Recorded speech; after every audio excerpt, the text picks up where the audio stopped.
Only joking. What's up guys, Jason here, and today is an exciting day here at the Meeple Minded because it is our very first convention of 2025. We are attending ParaDice in Worthing in the south of the UK. It's our home convention, if you like, so let's get to it.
Okay guys, so as you can see, I am back in the Meeple Minded studio. It's actually been a few days.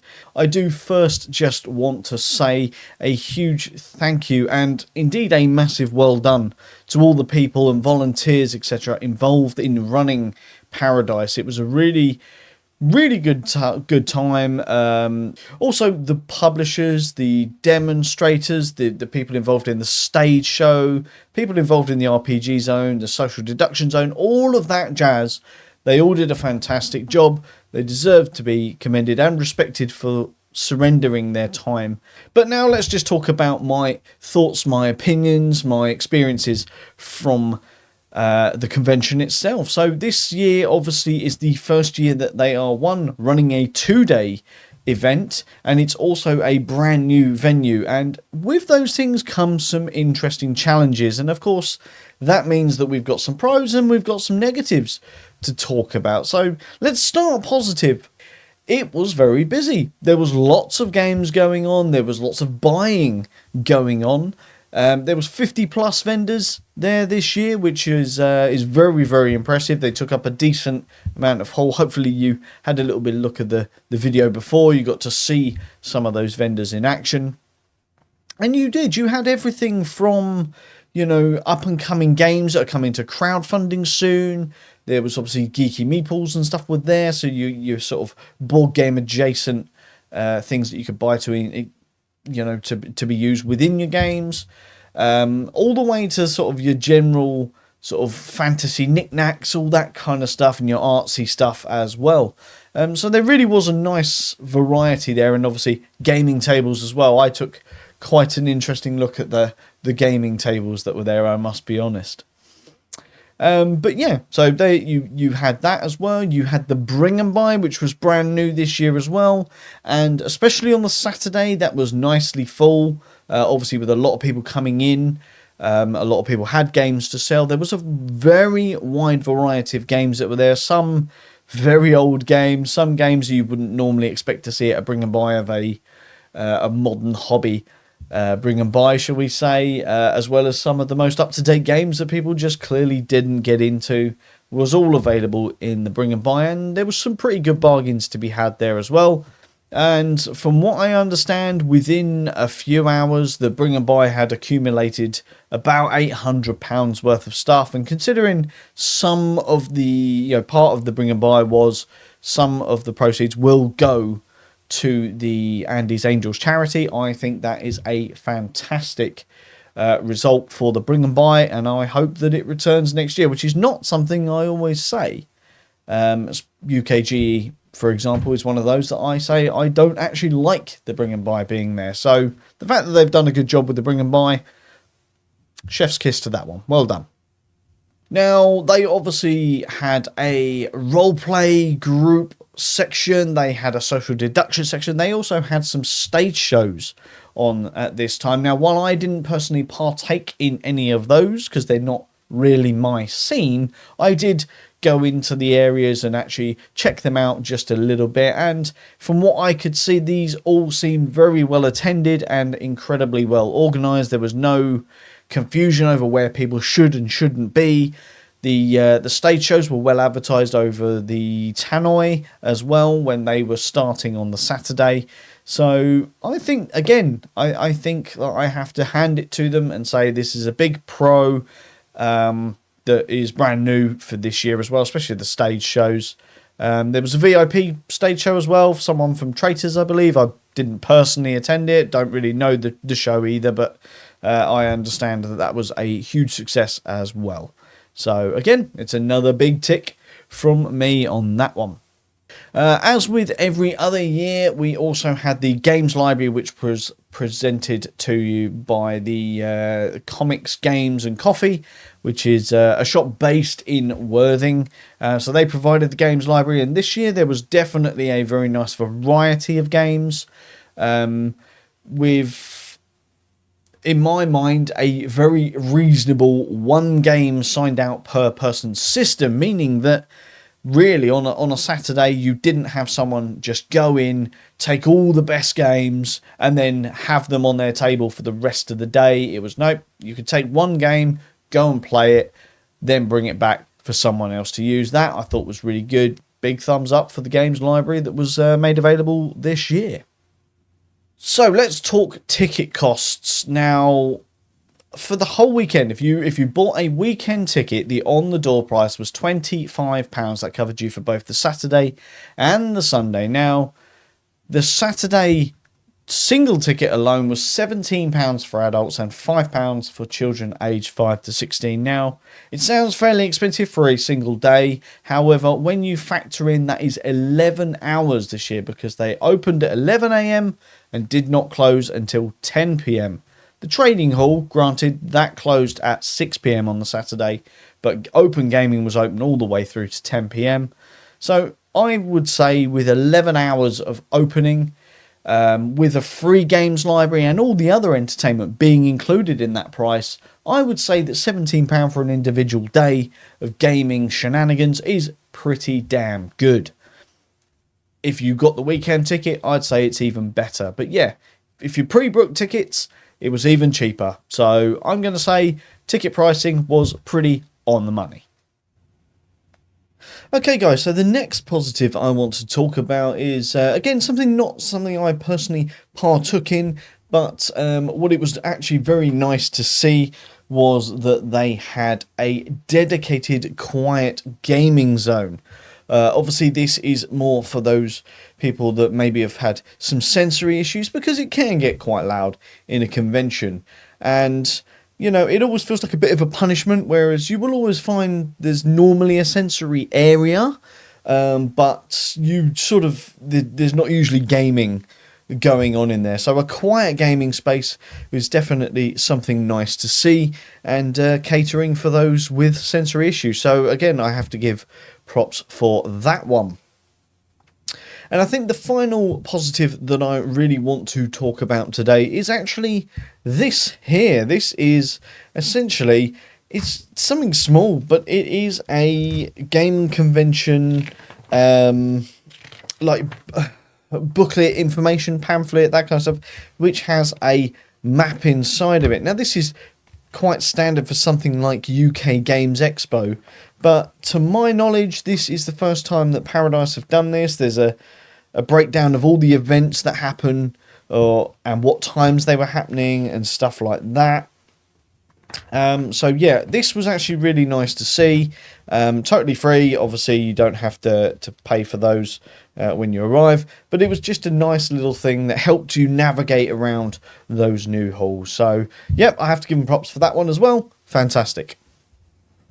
Okay, so the first negative I actually have comes from before the con doors had even opened on the Saturday. Now, being a leisure centre is where it's held, okay? I don't think they were quite prepared for the sheer amount of people that were going to show up in one lump, basically, ready for doors open. I know in previous years, the very first time they ran it, they did have the same issue at the old venue. Wasn't quite as bad. But then the second year, people just came more sort of spread out, dribs and drabs and stuff like that. But this year, it was back to full force, everyone turning up in one go. And this, of course, caused a bit of a queue waiting to get in, which is a pretty standard thing for conventions nowadays. And the main issue really stemming from that was the fact that the normal everyday goers to the leisure centre were not able to access through the doors and the facilities on site, you know. So they were kind of penalised for the fact that we were running a board game convention in the bulk of it. So I think a few adjustments for the future. Yeah, a bit more streamlined entry process maybe. Because obviously at the time there was only one way in, whereas actually when you figured it out over the weekend, there was multiple ways you could get in. Maybe split those queues off, prepaid one area, to buy tickets in another, maybe disability access in another entry. So there are ways, I'm sure, that they are already considering for next year. But yeah, the initial door opening on Saturday was leaving a little bit to be desired. But again, new venue. Much bigger attendance as well. So just a few little kinks in the armour that need ironing out, ready for next year. Okay, so now the second negative I have to talk about is actually about the food and beverage options that were available at the convention. Now, prefixing this by saying that this actually has nothing to do with the event organisers themselves, or indeed the event. Because it is a leisure centre, the food and beverage was provided by the, I believe it's a council-owned building, so it will be the local council that were doing that. And of course, because they have that on site, they insist on a food must be purchased on site. Okay, so yeah, the actual options that were available did leave a lot to be desired. Being that council thing, it was hot dogs, chips, and that was pretty much the extent of it. You had a decent range, I would say, of coffee. Like the coffee in the cafe was really, really good. The downside is half the menu was out of stock. And this is including on the first day. It was even worse on the second day because they sold out of pretty much everything on day one. Which leads on to the next downside with regards to the food and beverages. I do not think they were prepared for the onslaught of 400 to 500 people on the first day. They seemed very underprepared for that. They didn't really have any kind of system in place. Orders were going missing. They had orders that were completely missed off. They had issues, as I said, with stock. So yeah, the food and drink on site was a bit of a downer.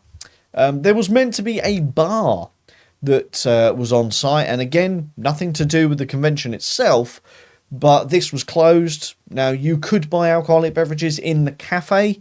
They were cans of pre-mixed drinks, basically. But this also became a bit of a problem on the Saturday night because the cafe closed early, despite it meaning, it meant to be open later. It wasn't.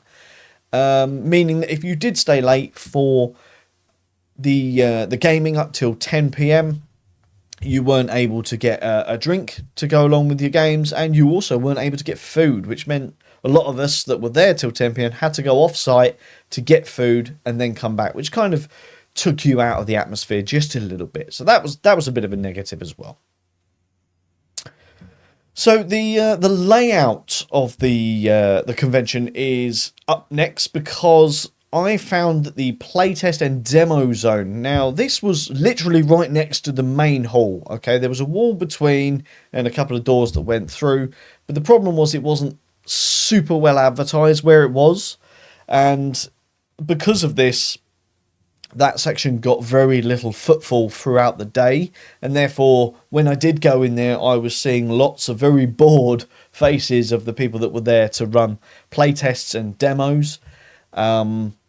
And it even got to the point that I noticed a few of them ended up packing up and then coming out into the main game hall to sit down and set up their space in the main game hall where a lot more people were, which was a really good idea for them. But obviously the negative of that is you're then surrendering the normal tabletop gaming space for people that just wanted to play the games that they'd either bought or games that they brought with them. So yeah, I think there's nothing wrong with keeping it segregated, but I do think a bit better signage maybe next year might be in order, just to try and get some footfall into that room. Now, the next one for me comes at the expense of the actual trade hall itself, okay? So when I attend a board game convention, when there's, 50 plus vendors, I would expect to see a bit more than 1, 2, maybe 3 stands selling board games. Now, yeah, all right, the independent publishers were selling their own individual games on their stands, but yeah, there was only 2, maybe 3 that were selling games as a whole. Obviously, one of those was CGC Emporium, one of the key sponsors, obviously, and the other one, from what I remember, was a second-hand stall.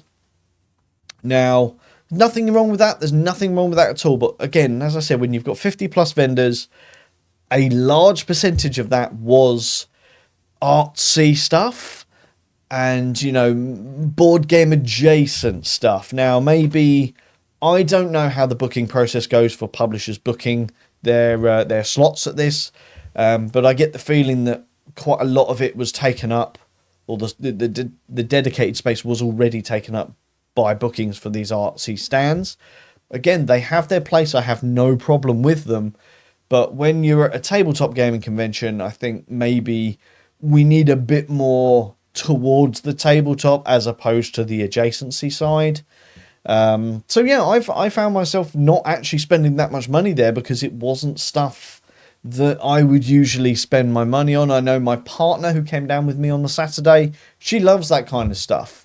So, she was able to go to those stands. But, yeah, for me, I would have liked to have seen just a bit more in the way of board games and games that I can spend my hard-earned money on. So, guys, in summary, you've heard all my pros and my cons there. Overall, I had a really good time at ParaDice this year. I've been every single year that they have run this. Obviously, it is my local convention. It's literally half an hour's drive away. And, it was nice to see it this year expanding to become that 2-day event, as well as in a bigger venue as well. On a personal level, the new venue is fantastic because I found that there was nowhere near as much echo within the halls itself, and especially when it got loud. The original venue had a very constant drone because of the sheer amount of noise that was going on, and it just didn't have that this year. Having the dedicated zones this year as well really helped, because you weren't sort of trying to cram as much in a smaller space as they were in other years. And I just hope that this venue serves their needs much better and for longer than the previous venue did. The venue's location is a little bit worse off, I would say, because it's now 1.5 miles away from Worthing Town Centre, but by the same token, if you're travelling in by public transport, it's very well connected. It is literally opposite a train station, which I had to make use of on the Sunday, which, yeah, trains every sort of half an hour to that location, even on a Sunday. Pretty good indeed. There are some places around to get food and drink should you want to go off site to have that little breakaway. But yeah, going back to the convention, I think they did a fantastic job this year. There's definitely some things that I'm sure they feel they need to learn and sort of iron out going forward. But I just want to say a massive thank you again to all of the organisers of the event, because they put on a really good event every single year. And they obviously invited me down this year, which was really nice of them to get the coverage. But also, I probably would have gone anyway, if I'm being completely honest with you. It's just great to have a great day out of gaming. I got to meet some fantastic content creators as well. So it's all positive for me, really. I'd like to see what they do going forward, because I do genuinely feel that while this year was indeed bigger and better, I can well believe that going forward in 2026 and further on, it will indeed be bigger and better. Thank you very much for joining me here today, guys, talking about the ParaDice Board Game Convention 2025. If you have liked what you have seen today, please do hit that like button over there. You can also share the video over here. Leave a comment down below. Did you attend this convention? What did you think? Let me know down below. Does it sound like fun and something you would like to attend in the future? Well, that's what the comment section's for. Thank you very much for using it. If you do like what we do here at The Meeple Minded, don't forget to do that most important one. Subscribe to the channel not to miss any more content. But until next time, I have been Jason. You have been watching The Meeple Minded, and I'll see you on the next one.